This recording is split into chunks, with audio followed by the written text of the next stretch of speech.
मीरपुर नाम के शहर में तेजस अपनी पत्नी नीरू के साथ रहता था। पति पत्नी दोनों ही नौकरी करते थे। एक दिन तेजस गांव अपनी माँ के पास फोन करता है। हेलो, प्रणाम माँ। जीते रहो माँ, तुम दादी बनने वाली हो। अरे वाह, ठीक है बेटा, मैं कल ही आती हूँ। जब माँ जी शहर पहुंची तो बेटे बहू ने बहुत अच्छे से स्वागत किया। लीजिए माँ जी चाय। अरे गर्मा गर्म पकोड़े ले आओ माँ के लिए।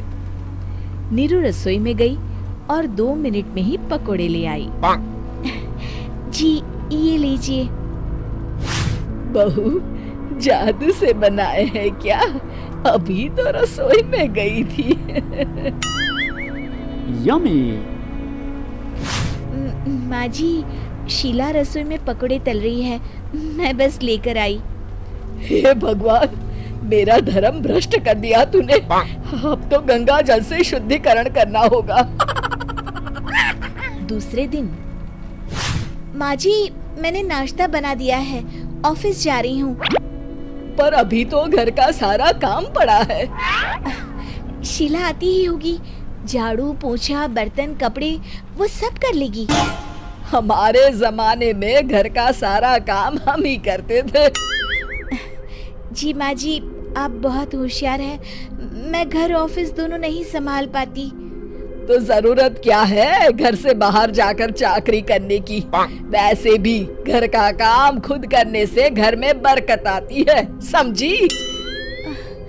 पर माँ जी। पर वर कुछ नहीं, इस महीने की पगार मिले फिर ऑफिस बंद है। हाँ। रात को नीरू तेजस से कहती है, सुनिए जी, माँ जी बोल रही थी कि मैं नौकरी छोड़ दूं। वैसे ठीक ही तो है, अभी तुम्हें आराम की जरूरत है। फिर भी आराम कहाँ, शीला को छुड़ाने के लिए बोल रही थी।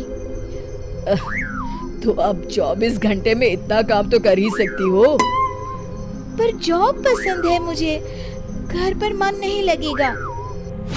अगले दिन जब दोनों ऑफिस के लिए निकल रहे थे, मेरी तो कोई कीमत ही नहीं है इस घर में। माँ जी, आजकल महंगाई बहुत है, रहन सहन भी बदल गया है, दोनों नौकरी करते हैं तभी ठीक रहता है। अच्छा, तू कहना क्या चाहती है? मेरा बेटा तुझे बिठा के खिला नहीं सकता? तू ही इस घर का खर्च चला रही है, हैं? नहीं माँ जी, मेरा वो मतलब नहीं था। मतलब खूब समझती हूँ, ये बाल धूप में सफेद नहीं किए मैंने। हाँ। अब तो ये रोज का काम हो गया था। तेजस भी रोज की झिकझिक से परेशान हो गया था।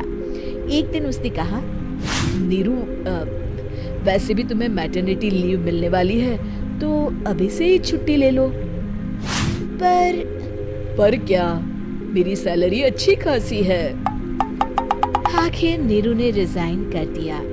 जब बच्चा हुआ तो घर में सब बहुत खुश हुए।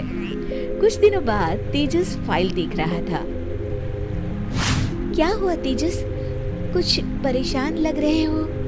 अब हाँ, वो हमारी जितनी सेविंग्स थी वो तो हॉस्पिटल में और छठी के फंक्शन में खत्म हो गई है नीरू। और अभी वैसे मंदी चल रही है तो मैं बोल रही थी कल मुन्ना को हेपेटाइटिस का टीका लगवाना है। नीरू, क्या पोस्टपोन नहीं कर सकते? नहीं जी, बिल्कुल नहीं। अब तेजस को समझ में आ रहा था कि उससे गलती हुई है। पैसों की कमी का असर घर के माहौल पर भी पड़ रहा था। अगले दिन, बेटा मेरा चश्मा और ये दवाइयाँ ले आना, पर्चा देते हुए माँ जी ने कहा। जी।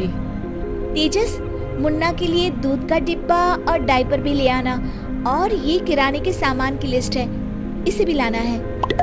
तेजस गुस्से में लिस्ट मरोड़कर फेंकता है और चिल्लाता है, पैसे क्या पेड़ पर उगते हैं? ये ले आना, वो ले आना। अरे पर ये जरूरत का सामान ही है। वो गुस्से में बिना कुछ कहे ऑफिस चला गया। अरे लंच तो ले जाइए। नीरू दौड़कर डिब्बा पकड़ाती है एक दिन खाना खाने के बाद, नीरू,